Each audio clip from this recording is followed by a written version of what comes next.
If you're an entrepreneur raising capital for your business, you need to know what kind of questions potential investors might ask you. Hi, my name is Brandon Woodward. I'm a business lawyer here in South Florida. This is my channel, Biz Law Brandon. One of the first questions you're going to get asked is, how much money are you trying to raise and what will you use the money for, both short and long term? Investors are also going to ask you, what sort of return on investment can they expect and how will that ROI be measured? You should be prepared to answer the question whether this is a loan to your company or you're actually selling a piece of the equity of your company. This is the model that's used on Shark Tank.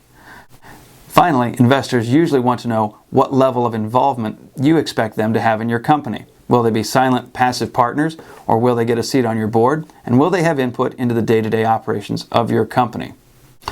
If you found this video helpful, please give it a like, subscribe down below, and share it with a friend.